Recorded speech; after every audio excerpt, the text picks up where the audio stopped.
Hello and welcome to the Rusted Brush. Today, I show you how I paint Ushoran, the Mortarch of Delusion, in my Grimdark style. Let's begin with the assembly. This model was actually really straightforward to assemble for such a large model. It was only 3 sprues. The whole thing went together super easy. To help paint the model easier, I separated the model into a few sub-assemblies. This way, I can get every detail without any struggle. I didn't really do any conversion work. The only thing I changed was the base since I'm using him for Old World, and I shaved down the Stormcast helmet on his necklace. I'll go over this more during the painting. I primed the model with AK Spray Primer Brown Space Robot. Then I airbrushed Badger White to all the areas I wanted to lighten in tone. Since this is a larger model, to save time, I'll be using an airbrush to get most of the base coat colors down. I airbrushed the skin with Warrior's Skin Speed Paint, the runes and pelt with Pallid Bone Speed Paint, and for the clothing, I airbrushed Sigmar Burgundy Contrast Paint. I added a second coat of each paint to areas that I wanted darker in hue to help with highlighting and shading. To start with brush painting, I paint over the cloak and his loincloth with wine red from AK.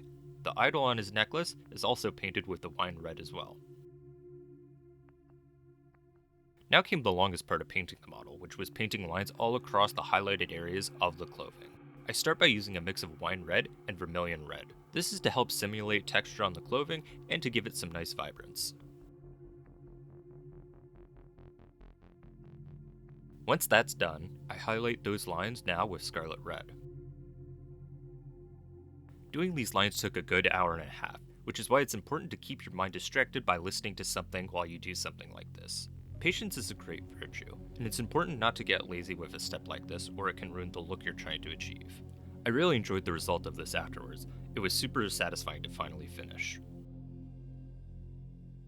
Moving on, I painted the skin with ivory from Vallejo, highlighting the raised areas and the flat areas, leaving the previous color in the recessed areas. I used the same line technique on some areas to give it some interesting definition. I also used it on the heads and skulls on the pelt as well. Next I used Ready for a Speed Paint on the fur of the pelt.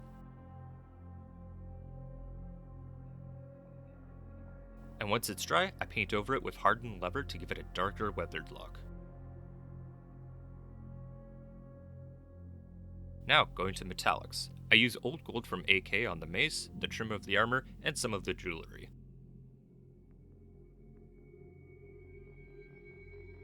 For other metallic areas, I use natural steel from AK and a dry brush of speed metal from scale 75. And once that's dry, I shade all the steel areas with Nuln Oil and the gold areas with Drakenhof Nightshade. Next, the whole model, including the runes, is painted over with engine grime enamel paint from AK.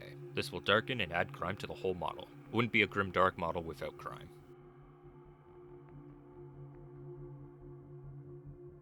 While I wait for the enamel to dry, I work on some of the extra detailings to the base I wanted to add. I made a simple wooden post with wire attached to it and some destroyed fencing with very thin balsa wood. I paint these with hardened leather to give it a darker color. I also cut up some small dead sticks I found to simulate broken branches and trees. I then added some stamps I cut into shape to the wooden post and the steps of the runes as well. I should have done this before I used the enamel wash since I have to apply the enamel wash over these stamps now. I'll be making a separate video on using stamps and why I use them. When the enamel is finally dry, I then use white spirit to remove a majority of the enamel and leaving it in the most recessed areas. Now let's get back to painting with acrylics. To start, I paint the pelt, bones, and claws with Ushabti bone.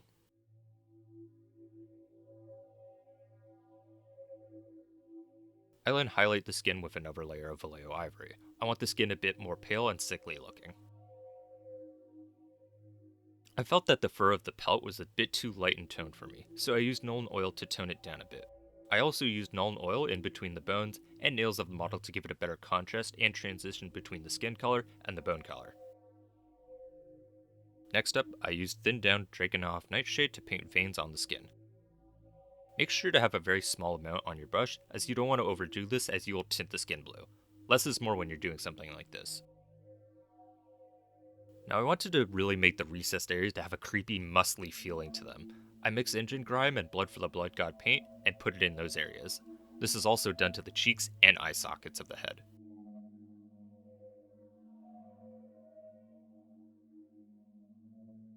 Next up is to paint some gems on the jewelry.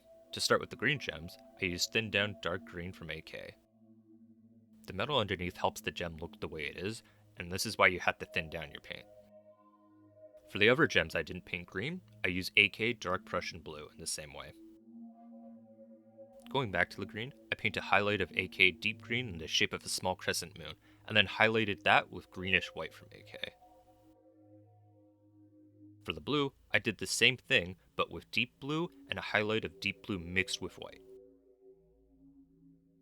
And you could end it here and these gems would look pretty decent, but the last step for me was to make these glossy and glisten. For this, I use AK water effects.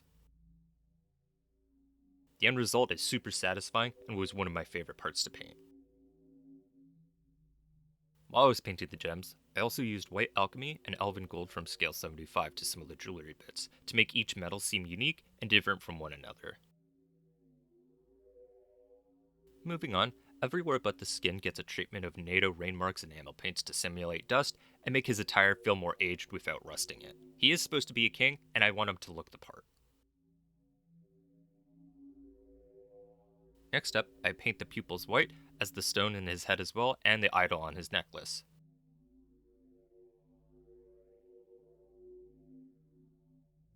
I then mix Drakenhof and Reichland shade and paint it into the eye sockets. This is to make the eyes stand out a bit more and make them creepier looking. The stone in his head and the idol I'm going to be painting like they are eyes.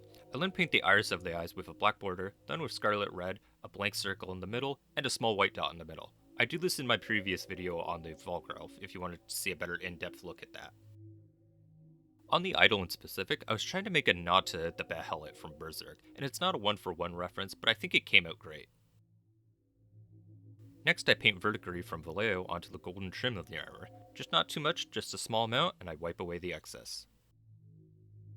Now one final thing I did before assembly was adding iron chain to the left arm to hide some mistakes I made to the arm when I was trying to re-glue the bracelet to the arm. And with that part done, it was time to assemble the model. For this I'm just using normal Citadel plastic glue.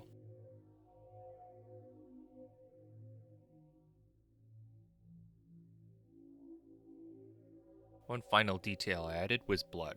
I used blood for the blood god and Yoo-hoo all-purpose glue, mixed it together, and added it to around the mouth, jaws, and some of the bony areas as well. The only thing left was to glue down the basing details like the wooden post, use AK mud ground, add dry tufts, leaves, other vegetation to match with the rest of the army. I didn't record it, but I also painted the head of the mace by airbrushing Troll Slayer orange, Nazdrag yellow, and going over it by brush with Flash Gets yellow. And with that, the model is done. Here's some final shots of the model.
This model was a blast to paint, and is one of my favorite projects I've painted by far in my whole years of painting Warhammer. I hope you enjoyed this video. Please like, share, and subscribe for more content like this. Take care, everyone.